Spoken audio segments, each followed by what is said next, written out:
সকল এখতিয়ার কিন্তু একে একে তুলে দিয়েছি। আমাদের ছাত্রদের হাতে এখতিয়ার নাই। এই বর্তমানে সরকার সে একটা জাতীয় ঐক্যমত কমিশন করে কিছু রাজনৈতিক দলের সাথে কিছু সংস্কার করবে, তারা কিছু সংস্কার প্রস্তাবনা ঠিক করে সেগুলোর ভিত্তিতে তারা জুলাই সনদ করবে।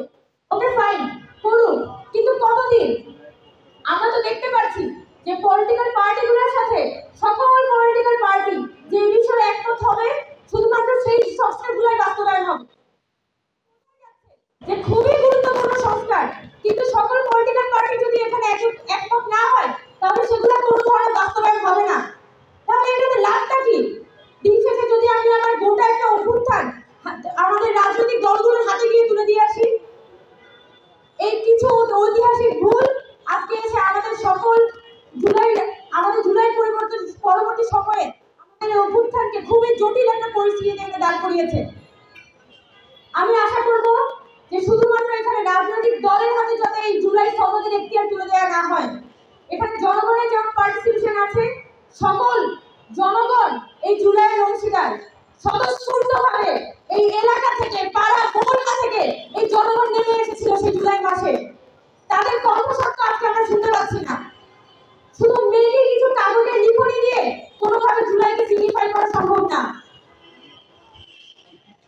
আমি কিছু প্রস্তাবনাও লিখে এনেছিলাম, কিন্তু সত্যি বলতে আমার এই প্রস্তাবনাগুলো দেওয়ার ইচ্ছা নেই। গত 10 মাসে অনেক প্রস্তাবনা দেওয়া হয়েছে, এইসব প্রস্তাবনা কোনো কাজে দেয় না। প্রস্তাবনা শুধুমাত্র কিছু কাগজ, শুধুমাত্র কিছু অফসেট দেওয়ার খরচ মাত্র। এসব করার আসলে কোনো দরকার নেই।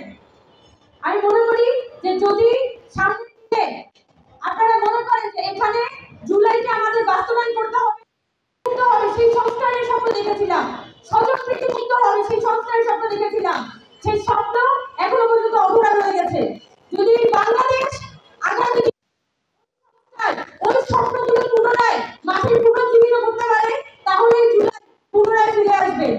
না হলে কোনো জুলাই ঘোষণাপত্র, কোনো লিখিত সনদ কোনোভাবে জুলাইকে স্থায়িত্বকরণ করতে পারবে না। এই জুলাই সনদ আনার চেষ্টা করছে, যে প্রক্রিয়াটা প্রচন্ড রকমের জনবিচ্ছিন্ন এবং শুধুমাত্র রাজনৈতিক দলগুলোর প্রতিনিধিত্ব করে। তাই এই জুলাই সনদ কত পর্যন্ত সাধারণ জনগণের প্রতিনিধিত্ব করতে পারবে সে ব্যাপারে আমার যথেষ্ট পরিমাণ সন্দেহ আছে। তাই আমি এখনই বলে দিয়ে রাখছি যে জুলাইকে এভাবে যে আমরা প্রতিনিয়ত কুক্ষিগত হতে দেখছি সেটা আমাদের একটা ঐতিহাসিক ব্যর্থতা।